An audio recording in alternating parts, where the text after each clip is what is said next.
극적으로 6월 말 일본 오사카에서 열릴 G20 정상회담에서 미국과 중국 정상이 만나기로 했습니다. 그런데 여러분들 기억하실지 모르겠지만 작년 12월에 있었던 아르헨티나 부에노스아이레스에서 열렸던 G20 정상회담에서도 미국과 중국 정상이 극적으로 만나게 됐고요. 그 이후 우리는 2019년 1월부터 4월까지 V자 반등의 시장 반등을 경험한 바 있습니다.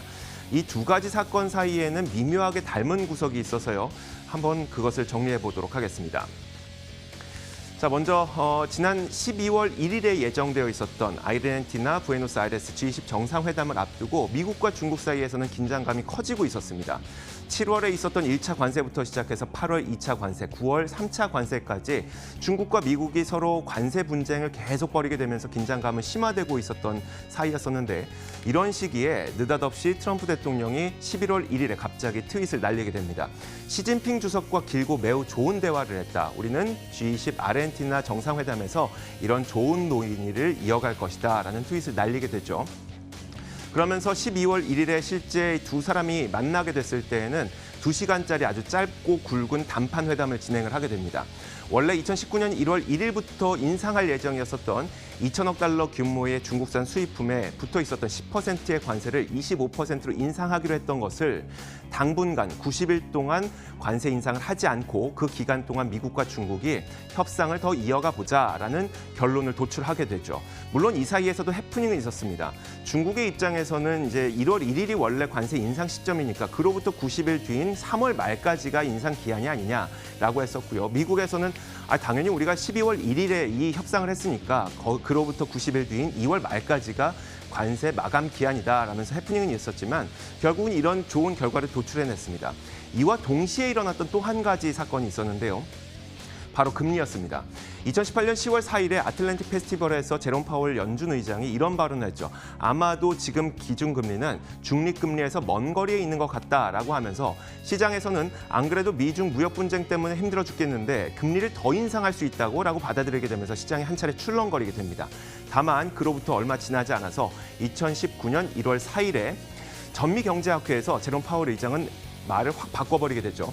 금리 정책에 인내심을 갖겠다라고 발언을 하게 됩니다. 이제 금리를 인상하는 것에 대해서 인내심을 갖겠다는 발언을 하게 되면서 시장에서는 연준의 통화 기조가 기존까지의 긴축에서 완화로 급선회했다고 받아들이게 됐고요. 이런 두 가지 사건이 1년에 두 가지 사건이 동시에 일어나게 되면서 2019년 연초에 시장은 V자 반등을 보이게 됩니다. 자, 이제 올해로 한번 넘어오도록 하겠습니다. 자, 2019년 6월 28일부터 29일에 열리게 되는 일본 오사카 G20 정상회담을 앞두고 미국은요 5월 10일에 관세 인상을 단행해버리게 됩니다. 사실 이때 관세 인상이 굉장히 의미가 있었던 게 미국과 중국의 고위급 회담이 진행이 되고 있는 일정 한가운데 있었던 관세 인상이었는데 그러다 보니까 회담은 깨져버리게 됐고요.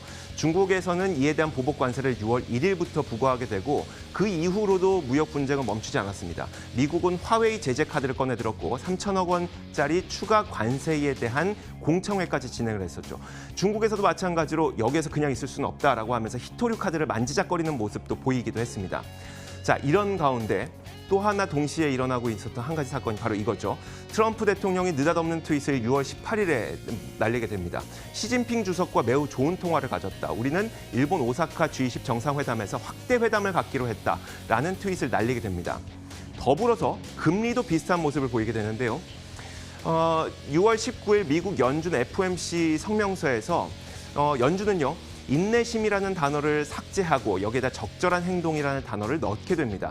금리 인상에 인내심을 갖는 정도가 아니라 만약에 상황이 여의치 않으면 적절한 행동, 그러니까 금리 인하까지도 할 수 있다라는 시그널을 시장에 분명히 주게 되죠. 연준이 분명한 금리 인하 시그널을 시장에 던지게 되는 사건이 벌어지게 됩니다. 자, 이 두 가지 사건에는 매우 미묘하게 닮은 점이 있는데 긴장이 한참 격화되던 가중에 전격적인 통화를 하고요. 그 다음에 전격 회담을 맞게 됩니다. 동시에 연준의 금리 인하 시그널도 더욱더 분명해지고 있는 상황이 되죠. 회담 이후에 우리는 뜨거운 시장을 다시 한번 경험할 수 있게 될까요?